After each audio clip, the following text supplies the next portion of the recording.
যুবকরা হচ্ছে শক্তির আধার, তাদের মধ্যে আছে প্রাণ ঢালা উচ্ছ্বাস, তাদের রক্ত গরম। তারা চাইলে অনেক কিছু করতে পারে, পারে না? কোটা বিরোধী আন্দোলন করতে পারে, তারা নিরাপদ সড়ক চাই আন্দোলন করতে পারে, তারা দুর্নীতিমুক্ত বাংলাদেশ গড়ার প্রত্যয় নিতে পারে। চিল্লায় বলেন ঠিক কিনা? মৃত্যু আসার আগে জীবনটারে কাজে লাগাও, ঠিক কিনা? কথা বলেন। আমরা কে কবে মরবো জানি? কেউ জানি? কিন্তু মরবো যে এটা জানি, ঠিক কিনা? মরবো এটা সুনিশ্চিত, কিন্তু কবে মরবো কারো জানা নাই। এজন্য মৃত্যু আসার আগে জীবনটাকে কাজে লাগাও। বিষ্ণু ঈসা ইসলাম বলেছেন, শাবাবাকা ক্বাবলা হারামিক, বার্ধক্য আসার আগে যৌবনকে কাজে লাগাও। এবং in the day of judgement, কিয়ামতের কঠিন ময়দানে আল্লাহ কিন্তু জিজ্ঞেস করবেন, তোমার জীবনটাকে তুমি কোন কাজে লাগিয়েছো? এজন্য যুবকরা যদি জাগে, ভালো থাকবে বাংলাদেশ। যুবকরা যদি ইসলামের পক্ষে কাজ করে, বাংলাদেশটার রহমত আর বরকত দিয়ে সমৃদ্ধ করে দিবে কে? যুবকদের চরিত্র নষ্ট করার জন্য, তাদের এইম নষ্ট করে দেওয়ার জন্য, তাদের ক্যারিয়ার গুলো নষ্ট করে দেওয়ার জন্য যা যা দরকার তার সব কিছুর বন্দোবস্ত বাংলাদেশে আছে না নাই? যুবকদেরকে শেষ করে দিয়েছে নোংরা ছাত্র রাজনীতি, আছে না নাই? টেন্ডারবাজি, চাঁদাবাজি, রাজনৈতিক দলগুলো এই যুবকদেরকে দিয়ে এই কাজগুলো করায়। ওনারা কিন্তু মাঠে নামে না। যুবক ভাইয়েরা, এগুলো থেকে বেঁচে থাকতে হবে। তোমাদের এই উচ্ছ্বাস, তোমাদের এই শক্তি ইসলামের পক্ষে কাজে লাগাতে হবে। তাহলেই ওয়াশাবুন নাশাআ ফি ইবাদাতিল্লাহ, যেই 7 শ্রেণীর যুবক কিয়ামতের দিন আল্লাহর আরশের নিচে ছায়া পাবে, ওই যুবকদের অন্তর্ভুক্ত হওয়া যাবে। চিল্লায় বলেন ঠিক কিনা? আল্লাহ আমাদের যুবক ভাইদেরকে তুমি হেফাজত করো। আমাদের মুসলিম উম্মার সবচেয়ে বড় সমস্যা হচ্ছে, আমাদের যে ক্যাপাসিটি আছে, আমাদের যে মেধা আছে, আমাদের যেই প্রিভিলেজ গুলো আছে, এগুলোকে আমরা কাজে লাগাই না, ঠিক কি না? কিন্তু উন্নত বিশ্বে দেখবেন, যার যতটুকু যোগ্যতা আছে সেটা সে মানবতার কল্যাণে, ইসলামের কল্যাণে কাজে লাগায়। মানবতার কল্যাণে কোনো যোগ্যতা বা কোনো কাজকে কাজে লাগানো, এটা অনেক বড় ইবাদত। সুবহানাল্লাহ পড়েন। সুবহানাল্লাহ। আমরা অনেকে মনে করি শুধু সালাত পড়া, রোজা রাখা, জিকির করা, সাদাকা দেয়া, চ্যারিটি দেয়া, এটাই ইবাদত না। যে কাজ করলে আল্লাহ খুশি, যে কাজ করলে মানবতার কল্যাণ হয়, তার সবটাই ইবাদত। চিল্লায় বলেন ঠিক কিনা? একজন রাস্তা চিনে না, আপনি রাস্তায় দাঁড়িয়ে রাস্তা দেখিয়ে দিলেন, এটা ইবাদত। একজন অসুস্থ, আপনি তাকে ঋণ দিলেন, এটা ইবাদত। একজন মুমূর্ষু ব্যক্তিকে বাঁচানোর জন্য রক্তের দরকার, আপনি রক্ত দিলেন, এটাও ইবাদত। প্রাণীর প্রতি আপনি দয়া করলেন, এটা ইবাদত। এজন্য প্রিভিলেজ গুলোকে কাজে লাগাতে হবে। বিষ্ণু বলেছেন, ইগতানিম খামসান ক্বাবলা খামসিন, 5টা জিনিস আসার আগে 5টা জিনিসকে কাজে লাগাও। নাম্বার 1 হচ্ছে হায়াতাকা ক্বাবলা মাউতিক, মৃত্যু আসার আগে জীবনটারে কাজে লাগাও, ঠিক কি না? কথা বলেন। আমরা কে কবে মরবো জানি? কেউ জানি? কিন্তু মরবো যে এটা জানি, ঠিক কিনা? মরবো এটা সুনিশ্চিত, কিন্তু কবে মরবো কারো জানা নাই। এজন্য মৃত্যু আসার আগে জীবনটাকে কাজে লাগাও। এবং in the day of judgement, কিয়ামতের কঠিন ময়দানে আল্লাহ কিন্তু জিজ্ঞেস করবেন, তোমার জীবনটাকে তুমি কোন কাজে লাগিয়েছো? 2 নম্বরে বিষ্ণু ঈসা ইসলাম বলেছেন, শাবাবাকা ক্বাবলা হারামিক, বার্ধক্য আসার আগে যৌবনকে কাজে লাগাও, ঠিক কিনা? যুবকরা হচ্ছে শক্তির আধার, তাদের মধ্যে আছে প্রাণ ঢালা উচ্ছ্বাস, তাদের রক্ত গরম। তারা চাইলে অনেক কিছু করতে পারে, পারে না? কোটা বিরোধী আন্দোলন করতে পারে, তারা নিরাপদ সড়ক চাই আন্দোলন করতে পারে, তারা দুর্নীতিমুক্ত বাংলাদেশ গড়ার প্রত্যয় নিতে পারে। চিল্লায় বলেন ঠিক কিনা? এজন্য যুবকরা যদি জাগে, ভালো থাকবে বাংলাদেশ। যুবকরা যদি ইসলামের পক্ষে কাজ করে, বাংলাদেশটার রহমত আর বরকত দিয়ে সমৃদ্ধ করে দিবে কে? আল্লাহ। এজন্য যুবক ভাইয়েরা যারা আছে, তোমাদের এই সময়টা অনেক দামি সময়। কিয়ামতের দিন 7 শ্রেণীর লোককে আল্লাহ তাআলা তার আরশের নিচে ছায়া দিবে। এর মধ্যে 1 শ্রেণীর মানুষ হচ্ছে শাবুন নাশাআ ফি ইবাদাতিল্লাহ, ওই যুবক যারা ইবাদতে সময় কাটিয়েছে, যারা তাদের অবসর সময়টা হিন্দি সিনেমা দেখে নাই, জি বাংলা দেখে নাই, স্টার জলসা দেখে নাই, রূপবানে নাচে কোমর দুলায়া, এগুলা দেখে নাই। তারা তাদের সময়টা আল্লাহর ইবাদতে কাজে লাগিয়েছে। ওই যুবকদেরকে কিয়ামতের ময়দানে আরশের নিচে ছায়া দিবে কে? আল্লাহ। অনেক যুবক আসছে আজকে আলহামদুলিল্লাহ। আমাদের এই সময়টা ইসলামের পক্ষে কাজে লাগাতে হবে। রাজি আছো তো? সবাই রাজি আছো? কিন্তু দুর্ভাগ্যজনক হলেও সত্য, বাংলাদেশে যুবকদের চরিত্র নষ্ট করার জন্য, তাদের এইম নষ্ট করে দেওয়ার জন্য, তাদের ক্যারিয়ারগুলো নষ্ট করে দেওয়ার জন্য যা যা দরকার তার সব কিছুর বন্দোবস্ত বাংলাদেশে আছে না নাই? তাদের নৈতিক অবক্ষয়ের জন্য সবচেয়ে ভয়ঙ্করতম জিনিস হচ্ছে মাদক। বাংলাদেশে এটা নাই? হ্যাঁ, আছে। এই মাদকের সাথে মুসলমানের কোনো সম্পর্ক থাকতে পারে? সিগারেটের সাথে মুসলমানের কোনো সম্পর্ক থাকতে পারে? সিগারেটের অভ্যাস আমাদের নাই তো? হ্যাঁ, এটা কিন্তু জাহান্নামের খাবার। খেয়াল রাখবেন, সুগন্ধি, সুগন্ধি, this is the sign of paradise. সুঘ্রাণ, এটা হচ্ছে জান্নাতের আলামত। আর ধোঁয়া, এটা জাহান্নামের আলামত। কথা কন, ধোঁয়া কিসের আলামত? আগুন জ্বালাইলে কি ওঠে? ধোঁয়া ওঠে। সিগারেট খেলে কি ওঠে? পৃথিবীতে এই একটা মাত্র খাবার আছে যেটা টয়লেটে বসে খাওয়া যায়। কথা বলেন, খাওয়া যায় না? টয়লেটে বসে খায়। আর পৃথিবীতে এই একটা মাত্র খাবার, পণ্য, যেই পণ্যের উপরে লেখা থাকে সংবিধিবদ্ধ সতর্কীকরণ, স্মোকিং কজেস ক্যান্সার, ধূমপান কর্কট রোগের কারণ, মানে ক্যান্সার রোগের কারণ। তার মানে এই পণ্যটা খেলে ক্যান্সার হয়। পৃথিবীতে আর কোনো পণ্যের গায়ে এরকম লেখা থাকে না যে এটা খাইলে এই রোগ হয়। ফর এন এক্সাম্পল, বাজারে এক বিস্কুট আসছে। কি আসছে? এই বিস্কিটের গায়ে লেখা, এই বিস্কিট যদি কোনো বাচ্চা খায় ওই বাচ্চা ডায়রিয়াতে মারা যাবে, উপরে লেখা। কিনবেন? কথা বলেন, কি বলবেন? তোর বিস্কুট তুই খা, তোর বলা মরুক। কথা বলেন। কিন্তু সিগারেট এমন একটা পণ্য যেটার গায়ে লেখা থাকে যে এটা খেলে মানুষ মরে, তারপরও মানুষ খায়। সিগারেট হয় টোবাকো প্ল্যান্টস থেকে, তামাক পাতা থেকে। কোত্থেকে? তামাকের চাষ টাস কমে গেছে না? এটাতে আবার বেড়া টেরা দেয়া লাগে না, কারণ ছাগলও মুখ দেয় না। কথা বলেন। তো যেটাতে ছাগলও মুখ দেয় না, এটা কি মুমিন বান্দা মুখ দিতে পারে? জোরে বলেন।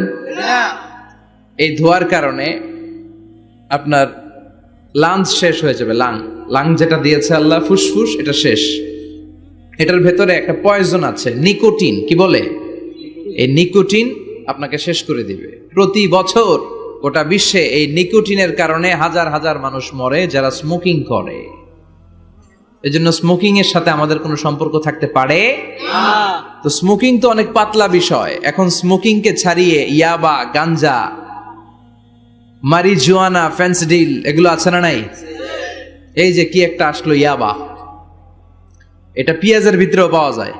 মানে পেঁয়াজ ভেঙে এটার ভিতরে ইয়াবা নিয়ে আসে, আলু কাইটা ভিতরে ইয়াবা নিয়ে আসে, লাউয়ের ভিতরে ইয়াবা বইরা নিয়ে আসে। দেখা যায় লাউ কেটে দেখা যায় ইয়াবা, আছে না নাই? এই ইয়াবা এতদিন ছিল ইউনিভার্সিটি লেভেলের ছেলেরা খেত, নেমে আসলো কলেজে, হাই স্কুলে, এখন প্রাইমারির ছেলেদের মধ্যেও ইয়াবা ঢুকছে।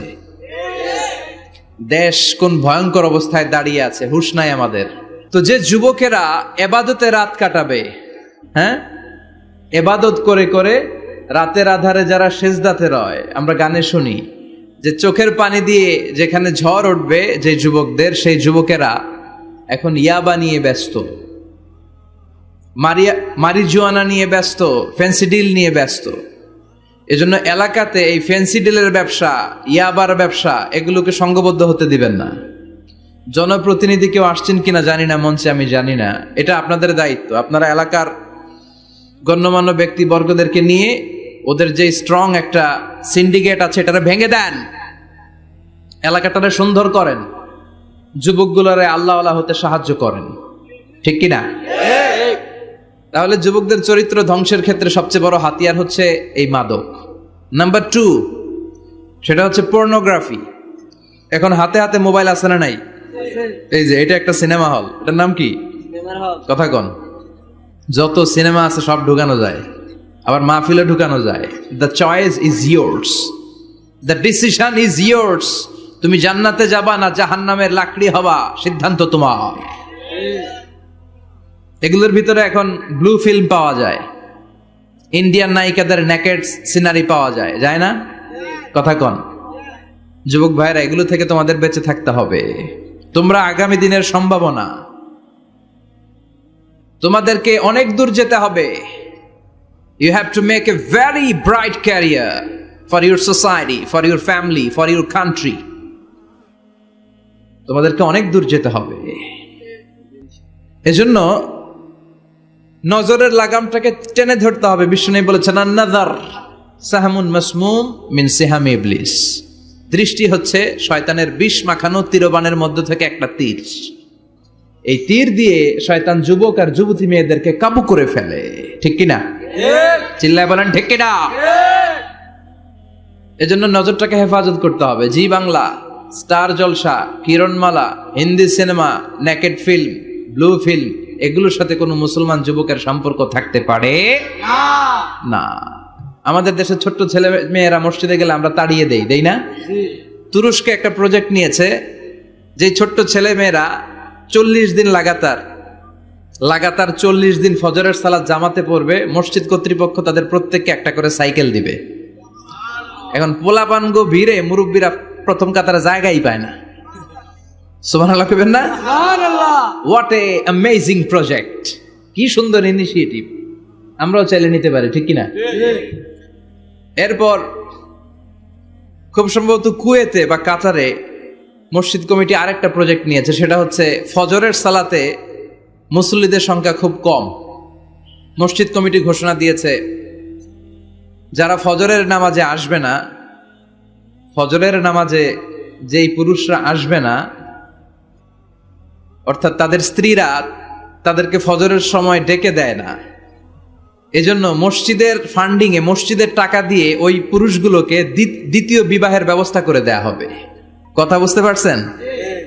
খরচ মোহরানা সব মসজিদ কমিটির।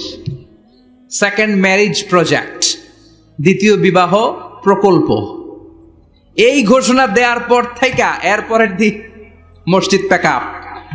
সারা রাত কোনো মহিলা ঘুমাই না। আল্লাহু আকবার পড়েন। তো এই ইনিশিয়েটিভ গুলো কিন্তু আমাদের নেওয়া দরকার। পরিবর্তন হতে শুরু করেছে। এখন digital Bangladesh. Now we are launching the satellite. So Bangladesh এখন অনেক এগিয়ে গিয়েছে। এখন তথ্য প্রযুক্তির যুগ। কোনটা সহি কোনটা দঈফ একটা ক্লিকে আমরা পেয়ে যাই, ঠিক কিনা? আমরা যারা বক্তা, আমরাও কথা বলে ছাড় পাই না। ধরে হুজুর রেফারেন্স কি বলেন, আছে না নাই? তার মানে গণসচেতনতা শুরু হয়েছে। এজন্য আমাদেরকে এই প্রজেক্ট নিতে হবে। এই যে মাহফিল এটা হয়েছে, এটা কি কোনো এক ব্যক্তির ফান্ডিং এ হয়েছে? কথা বলেন। একজন 10 লক্ষ দিয়েছে 2 দিন ব্যাপী মাহফিল, এরকম না। এটা সবাই মিলে করেছি। সবাই মিলে, এরকম সবাই মিলে যুবকদেরকে বাঁচাতে হবে। সবাই মিলে একসাথে আল্লাহওয়ালা হতে হবে। সবাই মিলে একসাথে জান্নাতে ঢুকতে হবে।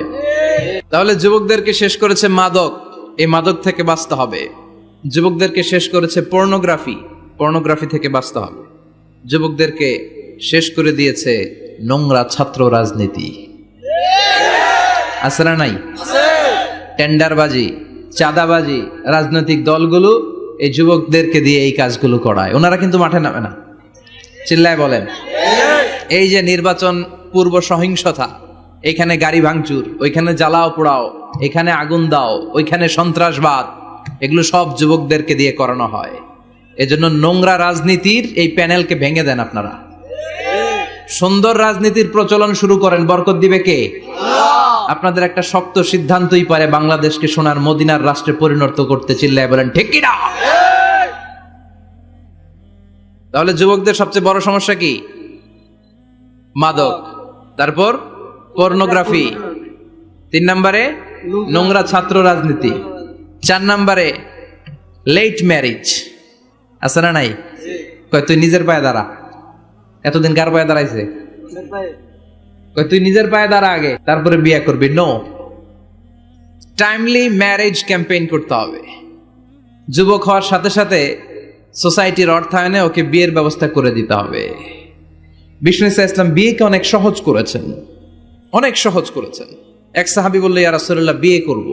বিষ্ণু বললেন, হাল্লাকা সাদাক ইয়ানি মাহর, ডু ইউ হ্যাভ দ্য ডোরি? তোমার কি মোহর আছে? কারণ বিয়ে করলে তো মোহর দেয়া লাগবে। সাহাবী বলে, মোহর টোহর কিছু নাই। কি আছে? আমার সে গরিব এই তল্লাটা কেউ নাই। বিষ্ণু বললেন, ও সাহাবী, কোরআনের কোন সূরা আছে কিনা তোমার কাছে?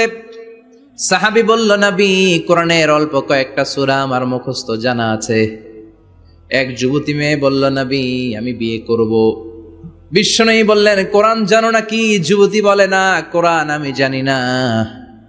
বিশ্বনবী বললেন, আমার কাছে ভালো একখানা পাত্র আছে, বিয়ে পড়িয়ে দিলাম।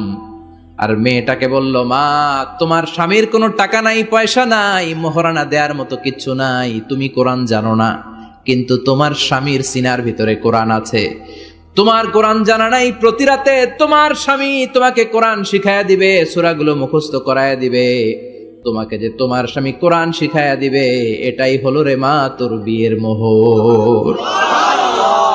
স্বামী তোমার টিচার, সে তোমাকে কোরআন শিখায় দিবে, এটা তোমার বিয়ের মোহর। সহজ হয়ে গেল না? কথা বলেন। সবচেয়ে বরকতময় বিয়ে ওই বিয়ে যেই বিয়েতে খরচ কম। শুনতেছেন? হ্যাঁ, আমলের নিয়তে শুনেন। চেঞ্জ লাগবে, পরিবর্তন আনতে হবে আমাদের। ওই বিয়েটা সবচেয়ে বরকতের বিয়ে যেই বিয়েতে মোহরানা কম, যেই বিয়েতে খরচ কম, যেই বিয়ের ভেতরে ধুমধাম কম। ওই বিয়েটারে বরকত দিয়ে পরিপূর্ণ করে দেয় কে? ফাতিমা রাদিয়াল্লাহু তাআলা আনহার সাথে সাইয়েদনা আলীর বিয়ে হলো। ফাতিমাকে যে বিষ্ণু বললেন, আলী আমার কাছে এসে তোমার কথা বলেছে, তুমি কি রাজি? ফাতিমা কোনো কথা বলে না। আবার জিজ্ঞেস করা হলো, কথা বলে না। ফাসাকাতাত, চুপচাপ। তিনবার বিশ্বনবী জিজ্ঞেস করলেন, তিনবারই চুপচাপ। আসুকুতু নিসফুর রিদা, মেয়েদের চুপ থাকা সম্মতির অর্ধেক। জোরে কোন ঠিক কিনা? কি লজ্জাবতী নারী, কিছু বলেই না। তার মানে বাবা যেটা ডিসাইড করবে ওইটাই। ফাতেমার সাথে সাইয়েদনা আলীর বিয়ে হয়ে গেল। সামান্য কিছু কাপড় পেয়েছেন, সামান্য কিছু দিরহাম পেয়েছেন, সামান্য কিছু মোহরানার বিনিময়ে বিশ্বনবীর কন্যা সাইয়্যিদাতু নিসাই আহলিল জান্নাহ, সব নারীদের সর্দারিনী, যে ফাতেমা জান্নাতের দরজার ভেতরে ধাক্কা না দিলে কোনো নারী জান্নাতে প্রবেশ করতে পারবে না। সামান্য কিছু মোহরানার বিনিময়ে বিয়ে হয়ে গিয়েছে। কোন সুবহানাল্লাহ। এজন্য বিয়েটারে সহজ করার দরকার আছে না নাই? রাজি আছেন তো? বিয়েটাকে সহজ করতে হবে। এরপরে আরেকটা সমস্যা হচ্ছে বিবাহ বহির্ভূত সম্পর্ক। এটা যুবকদের মধ্যে এখন মহামারী আকার ধারণ করেছে। এখন গার্লফ্রেন্ড বয়ফ্রেন্ড আছে না নাই? সংক্ষেপে এগুলোর কি কয়? জিএফ। জিএফ আর বিএফ। গার্লফ্রেন্ড আছে কার কার দেখি? হ্যাঁ, ওই যে একটা হাত তুলছে, ওরে নোবেল প্রাইজ দেওয়া দরকার। যুবক ভাইয়েরা, এগুলো থেকে বেঁচে থাকতে হবে। তোমাদের এই উচ্ছ্বাস, তোমাদের এই শক্তি ইসলামের পক্ষে কাজে লাগাতে হবে। তাহলেই ওয়াশাবুন নাশা ফি ইবাদাতিল্লাহ, যেই 7 শ্রেণীর যুবক কিয়ামতের দিন আল্লাহর আরশের নিচে ছায়া পাবে, ওই যুবকদের অন্তর্ভুক্ত হওয়া যাবে। চিল্লায় বলেন ঠিক কিনা? আল্লাহ আমাদের যুবক ভাইদেরকে তুমি হেফাজত করো। তাহলে মৃত্যু আসার আগে বিশ্বনবী বললেন, জীবন কাজে লাগাও। বার্ধক্য আসার আগে যৌবনকে কাজে লাগাও। অসুস্থ হওয়ার আগে সুস্থতাকে কাজে লাগাও। সুবহানাল্লাহ পড়েন। সুবহানাল্লাহ। এরপরে বিষ্ণু বললেন, দারিদ্রতার কষাঘাত আসার আগে ধনাঢ্যতাকে কাজে লাগাও। 5 নম্বরে সব শেষে বিশ্বনবী বললেন, ব্যস্ত হয়ে যাওয়ার আগে অবসরকে কাজে লাগাও। এগুলোকে কাজে লাগাতে রাজি আছেন? সবাই রাজি আছেন তো? ইনশাআল্লাহ। রাজি আছেন সবাই? ইনশাআল্লাহ। আল্লাহ তুমি তৌফিক দাও। চিল্লায় পড়েন আমিন। আমিন। আর জোরে পড়েন আমিন। আমিন। খেয়াল রাখবেন, নবীদের সাথে যারা বিরোধিতা করেছে তারা সন্ত্রাস, আর নবীরা ছিল মুজাহিদ। চিল্লায় বলেন ঠিক কিনা? তার মানে বিশ্বনবী ছিলেন মুজাহিদ। এবার সন্ত্রাসীটার নাম বলেন, আবু জাহেল। মুসা আলাইহিস সালাম ছিলেন মুজাহিদ, তাহলে সন্ত্রাসটার নাম বলেন। ইব্রাহিম আলাইহিস সালাম ছিলেন মুজাহিদ, তাহলে সন্ত্রাসটার নাম বলেন। তার মানে হকের পক্ষে যারা তারা সবাই মুজাহিদ, আমরাও মুজাহিদ। চিল্লায় বলেন ঠিক কিনা? কল্যাণের কথা যারা বলে তারা মুজাহিদ, অন্যায়ের দিকে যারা ডাকে তারা সন্ত্রাস। কোটা বিরোধী আন্দোলন যেই যুবক ছেলেগুলো করেছে ওরা মুজাহিদ, ওদের বিরোধিতা যারা করেছে ওরা সন্ত্রাস।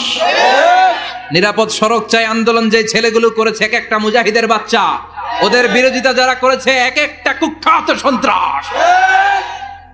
এজন্য হকের পক্ষে যারা থাকবে, ইসলামের পক্ষে যারা থাকবে, ন্যায় নীতি সাম্যের পক্ষে যারা থাকবে তারা মুজাহিদ। বাই ডিফল্ট এগুলো মুজাহিদ। চিল্লায় বলেন ঠিক কিনা? আর বিরোধিতা যারা করবে সন্ত্রাস, কুখ্যাত ইন্টারন্যাশনাল সন্ত্রাস। ফেরাউনও তার নাম আল্লাহ রাখে নাই, সে তার নাম দিছিল আমি তোমাদের বড় রব। কি দিছিল? فحشر فنادى فقال انا ربكم الاعلى। বিশাল একটা গ্যাদারিং করে সবার সামনে কয় আমি বড় খোদা। আমি কি? আমি বড় খোদা, রব্বুকুমুল আ'লা, তোগো বড় রব, কিন্তু আমি আল্লাহ। এটা কইছে? কথা বলেন। বিষ্ণু ঈসা ইসলাম মসজিদে নববীতে সালাত আদায় করছেন, তিনি নামাজ শুরু করলেন, আল্লাহু আকবার, রুকু থেকে উঠে পড়লেন সামি আল্লাহু লিমান হামিদা। পেছন থেকে সাহাবারা পড়ল রব্বানা ওয়ালাকাল হামদ। এক সাহাবী অতিরিক্ত বাড়িয়ে পড়ল হামদান কাসীরান তাইয়িবান মুবারাকান ফিহি। চারটা শব্দ অতিরিক্ত পড়ল। কয়টা?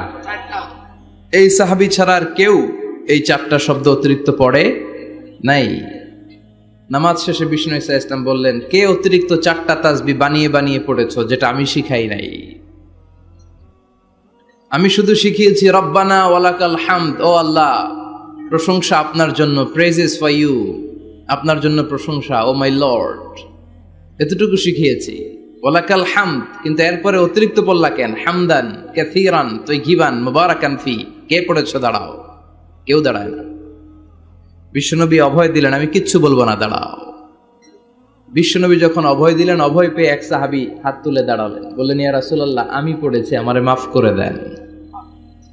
বিশ্বনবী বললেন, কেন বললা? আমি তো শিখাই নাই। পেয়েছো কোথায়?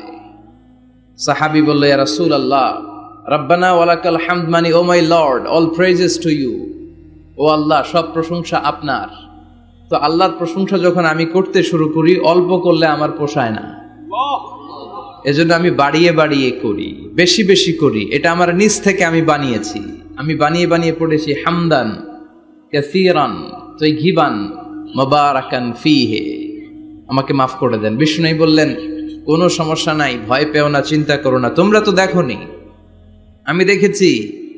সালাত অবস্থায় আমি দেখতে পেয়েছি তোমার এই অতিরিক্ত চারটা যে তাসবিহ, এটার সওয়াবটা বিদউয়া সালাসুনা মালাইকা, 30 জনেরও বেশি ফেরেশতা কে কার আগে আল্লাহর আরশে এই সওয়াবটা পৌঁছে দিবে এ নিয়ে আল্লাহর আকাশের মধ্যে তারা প্রতিযোগিতা করছিল। এজন্য আল্লাহর প্রশংসার দরকার আছে না নাই? ওয়া ইন তাউদ্দু নি'মাতাল্লাহি লা তুহসুহা, আল্লাহর নেয়ামতগুলো যদি গুনতে শুরু করে দাও, গুনে শেষ করা যাবে না। এজন্য বিষ্ণুই বলেছেন, try to utilise the privilege, আল্লাহর দেয়া প্রিভিলেজ গুলো, চান্স গুলো, অপরচুনিটি গুলো তোমরা ব্যবহার করতে চেষ্টা করো, আল্লাহর এই রহমত বরকত গুলোকে কাজে লাগাও।